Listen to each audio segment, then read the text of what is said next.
Okay, good afternoon. Not good. One more time, good afternoon. Guys at the back, can you hear me? Do we need the volume to go up a little bit? Can you get to the back? Make sure that the message is very clear today. And this is a very important time of the year for us. And I'm here to tell you every single reason and to clarify every single doubt that you have in your mind regarding why you need to choose NUEE as a premier institution school for the next 4 years of your course. Maybe we can have the volume up a little bit. To students and parents. We have some parents here today. My name is Professor Yu. I'm the chair of the School of Electrical and Electronic Engineering here, NTU, EEE, we call ourselves. And I'm very, very delighted to be here today to spend some time with you, interactively, if I may say so, and also to share with you the EEE journey, to give you enough information and every single reason possible. And any doubt that you want to clarify in your mind today, why you need to choose NUEE as a premier #1 institution to spend the next 4 years of your life, so you can graduate and be the person that will be very highly employable in the Singapore economy. Okay, but before that, let me say a little bit about the history of ourselves, NUEE in particular. And I'll be here 28 years. This is my 28th year here in NTU. I came to NTU as a young boy, maybe a little bit older than you today. And then 28 years later, this is what I am today, right? Standing in this stage as the chair of Electrical Engineering, Electronics, in front of you and to speaking with you today. When EEE started way back in 1981, during the time it was just NTI, Nanyang Technological Institute at that time. We were not even a university. We were nothing more than just a training institute. Basically, turning out workforce, engineering workforce, EEE graduates for nation building for the Singapore economy. At that time, EEE was one of the 3 founding schools. The other 2 schools were in civil engineering and mechanical and production engineering. And EEE was one of the 3 founding schools at that time. We were actually the largest school in 1981. Now, fast forward from 1981 to 2017 today, EEE is still the largest school. In fact, EEE today is not only the largest school in the College of Engineering, EEE is actually the largest school in the entire NTU today. So how is it even possible? What has happened from 1981, when we were the founding school during the NTI days, when we were the largest, to today, fast forward 2017, NTU, we are still the largest school in engineering and the largest school in NTU. This is not something which is, how shall I say, it's not something which is coincidental. It is not a random occurrence that's, you do something randomly and then suddenly you wake up on a Monday morning, voila, you are the largest school already. Oh, what happened? No, it is something that occurred for many, many years by design, by people, by management, to design not only with a process, but I would say with a lot of focus, determination, and also strategy to create what we are today. From a teaching institute, a teaching school, way back in 1981 to today, 2017, that we are one of the most educational and research-intensive school in the world. If you don't believe me, let me give you some statistics. These statistics are the ones that are coming from public domain. It's not my statistics, it is what people have said about NUEE. If you believe in the QS ranking, and I think you should, okay, QS ranking is one of the most prestigious and widely credible ranking systems in the world compared to any other ranking. Today, EEE is in the top 6 by discipline. What do I mean by discipline? By discipline means electrical and electronic engineering discipline. That technical discipline itself, we are the top 6 in the world. How about that? Okay, top 6. We are sharing. Thank you. Not only with any other university, we are sharing the top 6 in the world with the most credible an engineering-intensive and research-intensive university in the world. Who is number 5? Cambridge University in the United Kingdom. And I told my friend, who is the chair of the electrical engineering department at Cambridge University, they say, wait, watch it, you are 2 steps behind you only. And who's number 4? Number 4 is UCLA, University of California, Los Angeles. Number 1, the unshakable MIT. You should be very, very proud, very, very proud that, you know, an institution like us, who just had a very, very short history since 1981. MIT has 170 years of history. EEE in NTU, we were born in 1981. You should be very, very proud today in this room, listening to me to tell you the precise reason why it is so important to look at this very, very carefully and with a high degree of seriousness. And I'm here to sincerely tell you all the reasons to do so. Okay? So, and I come back to the point here that I was trying to make to you.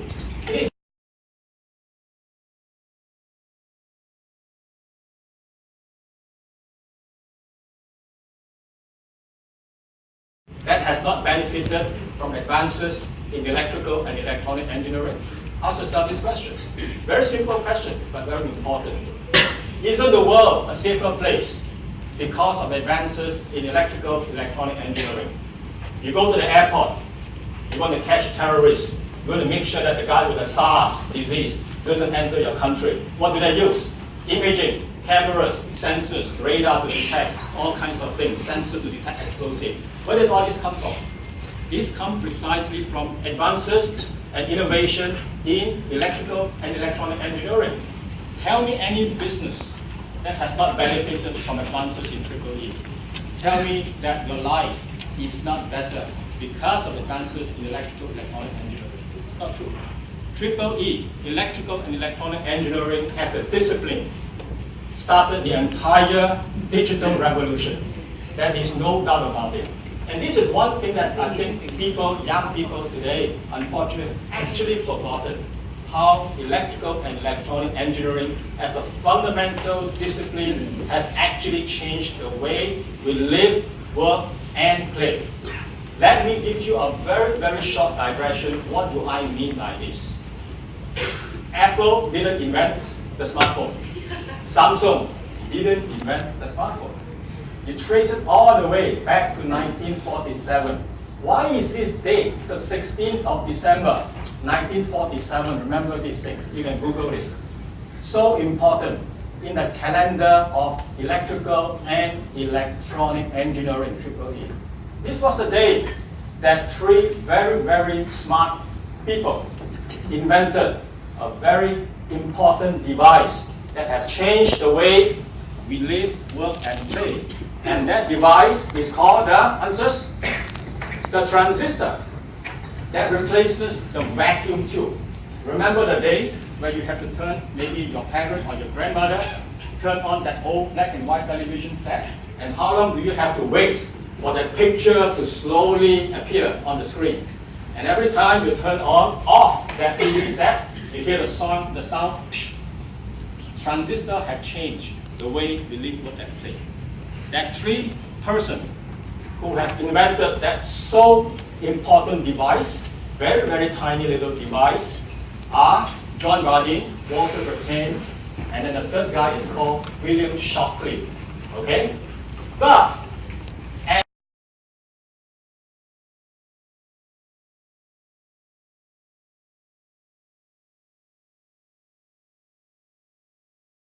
safer environment, faster internet, wideband communication, radar, everything to do with it in your life, making your life better, your cell phone, and everything that you have, the convenience that you have today is actually being revolutionized from advances in electrical and electronic engineering.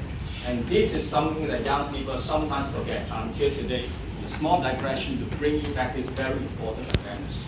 This is what Singapore needs. Okay? The business of electrical, electronic engineering is so important.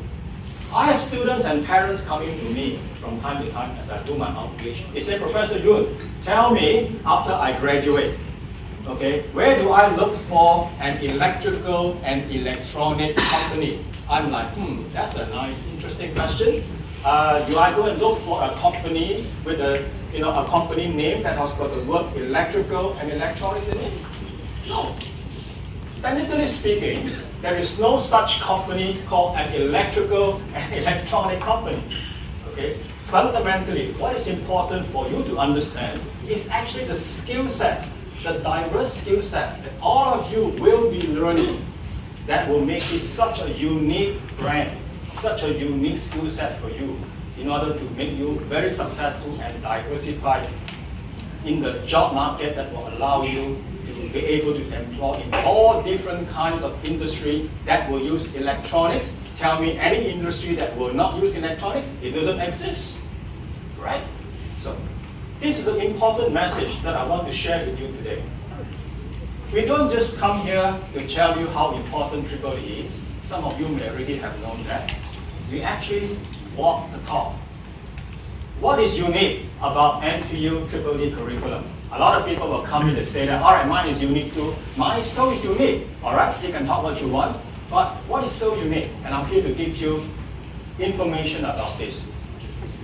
Let me come back to the QS ranking. The QS ranking to me is so important to understand, not just a number. If I break down that QS ranking number, that we're number 6 in the world, and look at the 4 criteria that have contributed to that ranking process. What are these 4 criteria? The first one is something that may sound a little bit alien to you. It's called H index. The second one is called citations. Don't worry too much about what it is. It just tells us that we are very good in research. And we should be very good in research because of all the investments and people that we have in our system, from professors to graduate students and everything that we have in research infrastructure. Okay? But today, what is really more important for you to understand in that ranking is the other 2. Remember, there are 4 criteria. The other 2 criteria, which is academic reputation and industry reputation. This is the one that I want to spend more time talking, and this is the one that I think you should pay very, very serious and close attention to because it concerns you. It concerns you, it concerns us, it concerns me, because everything that we have done in NPU EEE is precisely to make ourselves better and better and better and be the best in the last 2 criteria, which is industry reputation and academic reputation. These 2 criteria are closely correlated. What it means is that if you score very high in industry reputation, usually you're also very high in academic reputation because it comes down to the curriculum. The curriculum means that these are the courses that you will be taking if you are a student in EEE. And why is it so important they are correlated? It's important because the curriculum that you'll be getting yourself through the 4 years of course in EEE is directly aligned with industry. And this is the key point. This is why the criteria of academic reputation and industry reputation are closely correlated. If one is high, the other is also naturally very high. Because the curriculum that we are training the students have to be relevant to creating to jobs and employment. It will make you employable. And how do we do that? You know, what have we done in order to score so high in these 2 criteria? There is something very unique that I dare say today in front of you that no other universities, certainly not in this country, and I dare say even in Asia, can even come close to us in this, is because of the effort and the strategy that me and my team have put in over the last 4 years in EEE to bring the most prestigious companies, which are called corporate companies, to set foot, to actually have shops, research laboratories. When I say research, it's not just research, but also education as well, in the premises of the school. And these are the companies that are not the fly-by-night companies, if I may say so. These are big companies like Rolls-Royce, okay, big companies like SD Engineering, Delta Electronics, SMRT, and also Joint Labs, These are companies that have many choices. They are so good. There are many choices.